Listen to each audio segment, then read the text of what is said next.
जोर से नारे के साथ शुरुआत करेंगे। नर्मदा मैया की, भारत माता की, भारत माता की जिंदाबाद। साथियों, आज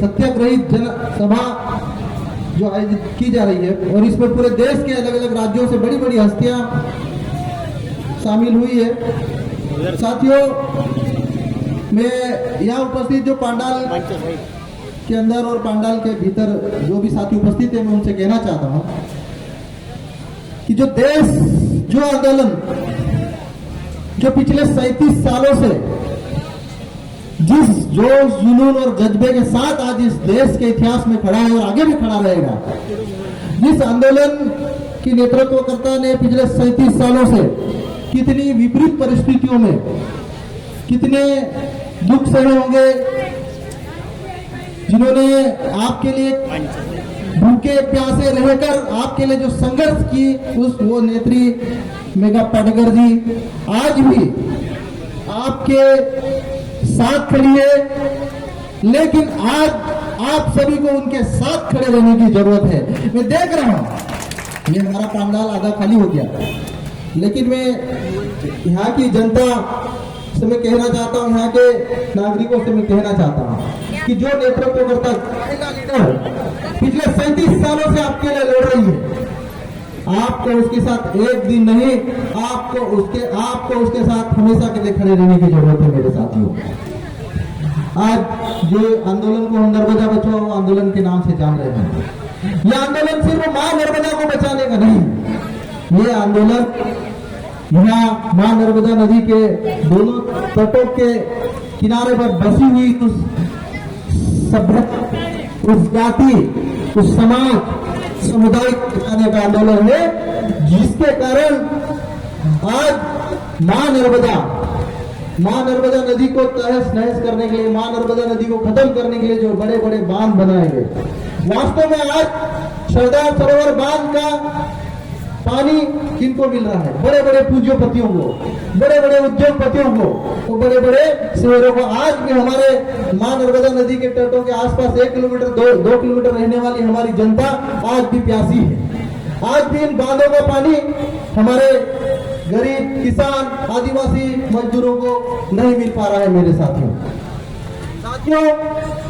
आप लोगों ने सुना है, हमने भी सुना है कि जिस आंदोलन को आज इस 37वें साल में पहुंचाया, उस नेत्री के ऊपर पिछले 37 साल में एक दाग नहीं लगा। उस नेत्री के ऊपर भारतीय जनता पार्टी और आरएसएस से जुड़े चमचों ने एफआईआर दर्ज कराई। मैं कहना चाहता हूं सुमेर सिंह सोलंकी जी से, तो जयेश को पिछले दिनों बोलता है कि समाज को गुमराह कर रहा है। मैं आदरणीय सांसद महोदय, आपको मैं कहना चाहता हूं, जिस संगठन ने आदिवासियों को, आदिवासी युवाओं को बिरसा मुंडा, वीर टंट्या भील, वीर गुंडा धूर के आंदोलन को आगे बढ़ाने का साहस पैदा किया, उस जयेश को आप बोल रहे कि समाज को गुमराह किया। कि जयेश संगठन ने आदिवासियों को 5वीं अनुसूची की मांग करना सिखाया। इस जयेश संगठन ने आदिवासियों को पैसा कानून, वन अधिकार कानून के तहत अपने अधिकार लेना सिखाया। उसको आप बोल रहे कि समाज को गुमराह करने वाला संगठन बता रहे। माननीय सांसद महोदय, कहना चाहता हूँ, अभी तो मोदी जी की कृपा है, अभी तो अमित शाह की कृपा, इसलिए राज्यसभा पहुंच गए। लेकिन जिस दिन आपको ग्राउंड पर रह के संसद का एक और भी चुनाव लड़ना पड़ा, उस दिन हम लोग बताएंगे कि विधानसभा और लोकसभा में कैसे जाया जाता है। मैं हमारे आदिवासी भाइयों से भी कहना चाहता हूँ, कोई भी आप लोगों को पहला फुसलाकर आपके कंधे पर बंदूक लगाकर उन लोगों के ऊपर गोली चलाना सिखा रहे हैं, चाहे सुमेर सिंह सोलंकी हो, चाहे इससे जुड़े संगठन हो, चाहे बीजेपी हो, चाहे बीजेपी से जुड़े संगठन हो। आज ये युवा क्रांति जाग चुकी है, ये युवा शक्ति जाग चुकी है और इस लोकतंत्र को खत्म करने वाली संस्था है। आप हमारे कभी कई बुद्धिजीवियों ने जो बातें कही है, उन्होंने कहा है कि लोकतंत्र इस देश में धीरे धीरे खत्म होते जा रहा है। वास्तव में जिस देश की मीडिया के लगभग 300 चैनलों को अडानी और अंबानी खरीद लेगा, उस देश में ये मीडिया लोकतंत्र का चौथा स्तंभ कैसे सर्वाइव करेगा, ये हमको सोचने और समझने की जरूरत है। आज ये आंदोलन मैं आपको इस आंदोलन के माध्यम से मैं बताना चाहता हूं कि जिस प्रकार 37 साल में लोग युवा होते हैं, ये नर्मदा बचाओ आंदोलन भी अब युवा हुआ है और इसमें हजारों युवा, लाखों युवा, इस देश के युवा जुड़कर हम इसको आगे बढ़ाएंगे। और मेगाताई के ऊपर जो एफआईआर कराएगी, झूठे मुकदमे लगाए गए हैं, साथियों हम सबको मिलकर, हमारा पूरा संगठन, जय संगठन मिलकर मेगाताई के साथ खड़ा रहेगा और हम आखिरी दम तक लड़ाई लड़ेंगे आपके साथ। आपको डरने की जरूरत नहीं है। आज साथियों मैं बताना चाहता हूँ, आज मैं कुछ नाम लेना चाह रहा हूँ, उनका नाम इसलिए महत्वपूर्ण है कि आज कितनी दूर से कितनी बड़ी बड़ी हस्तियां आज इस आंदोलन में शामिल हुई। ये प्रदेश सरकार और केंद्र की मोदी सरकार को समझ लेना, सुन लेना चाहिए। आज के इस आंदोलन में संदीप पांडे जी, जिनको मैग्सेसे अवार्ड मिला है 2002 में शांति और शिक्षा के क्षेत्र में काम करने के लिए, तो ये वही शख्सियत है जिनकी धर्मपत्नी अरुंधति राय, जो देश की प्रसिद्ध लेखिका है, जो सच को साहस के साथ कहने का दम और हौसला रखती है। हमारे बीच में, अच्छा वही नहीं है, माफी चाहूंगा, नर्मदा आंदोलन से जुड़ी रही अरुंधति राय जी वही है। हमारे बीच में आज चैतन्य अहिंसा जी, जो साउथ के सुपरस्टार हमारे बीच में आए, उनके लिए भी एक बार कन्नड़ फिल्म के सुपरस्टार है, उनके लिए भी जोरदार ताली बजाने की विनती है। अनिल हेगड़े जी, राज्यसभा सांसद जी, जिन्होंने कहा है कि हमें नीतीश कुमार जी ने भेजा है, हमें वास्तव में ऐसे नेताओं की जरूरत है जो मतलब ऐसे आंदोलनों की, जो देश के लिए, इस देश की सभ्यता के लिए, इस देश की भाषा के लिए, इस देश के लोगों को बचाने के लिए हो रहा है। और मैं आप लोगों को ये भी बताना चाहता हूँ, ये मेगाताई के ऊपर एफआईआर इसलिए नहीं की गई है कि इनको जेल में डालना है। मेरे साथियों, आने वाले समय में टाइगर रिजर्व के नाम पर सतपुड़ा के इधर और उधर के लोगों को, उधर के गांव को, उनकी जमीन को छीनने के लिए ये कार्यक्रम एक सोची समझी रणनीति के तहत बनाया गया है। आप लोगों को इस आंदोलन को जिंदा रखना, ये आंदोलन जिंदा रहेगा तो ये टाइगर रिजर्व के नाम पर जो गांव, हजारों गांव स्थापित होना। अभी मैं महाराष्ट्र गया था, पुणे, उन्होंने कहा कि महाराष्ट्र के पुणे के उस जोन के कई 15 से 20 गांव को टाइगर रिजर्व के नाम पर स्थापित कर दिया गया। अगर हम लोग नहीं चाहे, हम लोग एकजुट नहीं हुए, हम लोग अगर नहीं लड़े तो इधर भी बड़वानी और आसपास पार्टी क्षेत्र के कई गांव को टाइगर रिजर्व के नाम पे स्थापित कर देगी। आज के इस कार्यक्रम में प्रफुल्ल समांता जी, जो प्रसिद्ध पर्यावरणविद है, जो हमेशा पर्यावरण को बचाने के लिए लड़ते रहे हैं। हमारे बीच में बल्ली सिंह जी चीमा, जो राष्ट्र कवि होने के साथ साथ किसान आंदोलन के बड़े नेता हैं। हमारे बीच सुनीलम जी, जो पूर्व विधायक रहे हैं और हमेशा किसानों के लिए, मजदूरों के लिए, दलितों के लिए, आदिवासियों के लिए हमेशा संघर्ष करते रहे।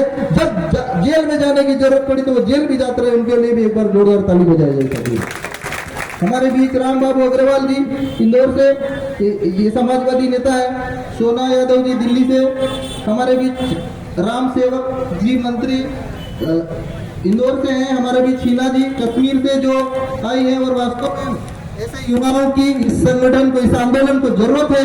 आज हमारे बीच एक बार मैं बबलू, ये हमारे नई पीढ़ी के युवा नहीं जानते हैं, हमारे देश युवाओं को भी मैं बताना चाहता हूँ कि ये कितने सालों से आपके साथ 37 साल से खड़े हुए, क्योंकि मेगाताई जी में हम लोग देख रहे हैं नई पीढ़ी के युवाओं में ज्यादा धैर्य ही नहीं होता है।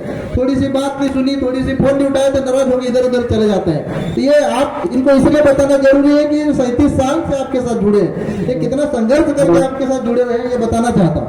राजकुमार सिन्हा जी जबलपुर से आए, जो चुटका परमाणु परियोजना के खिलाफ हमेशा संघर्ष करते रहे हैं। मानव कामले जी, संजय चौहान जी, और जो यहाँ पे बहुत सारी महिला शक्तियां जी थी, वर्षा जी थी, सुनीति ताई जी थी, मधुरी ताई, शिल्पा ताई जी, और हमारे बीच जयस के कई साथी है। राजू पटेल जी कार्यकारी अध्यक्ष, सतीश डुडवे जी जिला अध्यक्ष, हमारे निर्मल नरगावे जी, लाल सिंह सोलंकी जी, हमारे बीच पार्टी ब्लॉक के अध्यक्ष है भारत डुडवे जी, कमलेश शास्त्री जी, सीताराम रावत जी, भूपेन डुडवे जी, विजय पटेल जी और शैला और हसीराम। साथियों मैं कहना चाहता हूँ कि नर्मदा बचाओ आंदोलन से नर्मदा को बचाने के साथ साथ जो कुछ लोगों का पुनर्वास तो सरकार ने किया है, लेकिन अभी भी हमारे मनावर विधानसभा, कुक्षी विधानसभा, धर्मपुरी विधानसभा और कई आसपास के रहने वाले गांवों में आज भी पुनर्वास की सरकार ने पर्याप्त व्यवस्थाएं नहीं की गई है।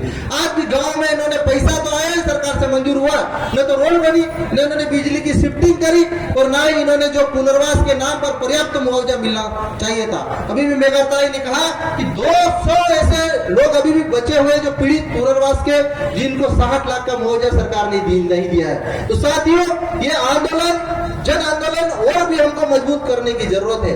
हमको सरकार से छीन कर लेने की जरूरत है। और मैं युवाओं से आह्वान करता हूं कि आज नर्मदा बचाओ आंदोलन के कारण ये हमारे थोड़े बहुत गांव बचे हैं, ये हमारी जमीन बची है, हमारी भाषाएं, हमारी बोलियां और हमारी संस्कृति बची हुई है। नहीं तो आज हमको यहाँ से विस्थापित करे सारे के सारे गांव तो गुजरात के वो खारे पानी के समुद्र के किनारे बसा दिए जाते, और तुम आने वाले समय में ये गांव नहीं जाते, तुम्हारी सभ्यता या आने वाली पीढ़ियां भी खत्म हो जाती।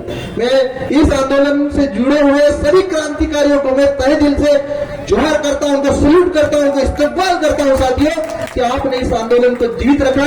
और आज ये आंदोलनकारियों के ऊपर, आंदोलन के ट्रस्ट के ऊपर जो ये गलत फहमी में आदिवासियों को मोहरा बनाकर एफआईआर दर्ज की जा रही है, मैं पूरे बड़वानी, धार, झाबुआ, बड़वानी के आदिवासियों से मैं कहना चाहता हूं कि आप ये बीजेपी या आरएसएस या और भी राजनीतिक दल उनके मोहरे मत बनो। सही क्या है, गलत क्या है, आजादी के इस 75 साल में समझना सीखो, हमारी लड़ाई खुद लड़ना सीखो मेरे भाइयों। उनको बहुत मोहरे बना लिए, 70 सालों में इन्होंने हमारी जल, जंगल और जमीन लूटी है। कानून बनाया 2006 में, 2023, 2022 तक इन्होंने वन अधिकार कानून के तहत आप लोगों को पट्टे नहीं दिए। पैसा कानून 96 में बना, लेकिन आज भी पैसा कानून का सरकार ने नियम नहीं बनाया, सिर्फ भाषणों में इन्होंने नियम बनाया। तो आप सभी आदिवासी भाइयों को, और आदिवासी भाइयों के साथ साथ और भी जातियां है, और भी धर्म है, और भी समुदाय के जो निवासी हैं, हम सबको मिलकर इस नर्मदा बचाओ आंदोलन को नई ऊंचाइयों पर ले जाने की जरूरत है। हमें मेघाताई के साथ खड़े होने की जरूरत है मेरे भाइयों। आखिर में आप सभी साथियों को बहुत बहुत धन्यवाद देते हुए इस क्रांतिकारी आंदोलनकारियों को मैं सैल्यूट करता हूं, और साथ में यह भी विश्वास दिलाता हूं कि हमारा ये जय संगठन पूरे तन, मन और धन के साथ मेघाताई के साथ खड़ा रहेगा, और इस आंदोलन को हम और नई ऊंचाई और नई उड़ान देंगे। ये मैं आप लोगों को इस मंच के माध्यम से वादा करता हूं। मेघाताई ने मुझे मंच दिया, और मैं जो नर्मदा बचाओ आंदोलन के जो पीड़ित लोग हैं, पुनर्वास के लिए जो अभी भी संघर्ष कर रहे हैं, मैं आप लोगों की लड़ाई विधानसभा में लगातार प्रश्नों के माध्यम से उठा रहा हूं साथियों। आप लोगों को कितना पता चलता नहीं चलता, लेकिन आगे भी नर्मदा बचाओ आंदोलन से जो भी पीड़ित है, पुनर्वास से जो भी समस्या आ रही, उसको लेकर लगातार हम सरकार से लड़ेंगे, चाहे शिवराज सरकार हो, चाहे केंद्र की मोदी सरकार हो, किसी से डरने और झुकने वाले नहीं है। हम लोग इस लड़ाई को आगे लड़ते रहेंगे। हमारा पूरा संगठन आपके साथ में। आप सभी को जय जोहार, जय आदिवासी जिंदाबाद। आखिर में बोलो भारत माता की, भारत माता की। लड़ेंगे, लड़ेंगे, नर्मदा मैया की। बहुत बहुत धन्यवाद, थैंक यू।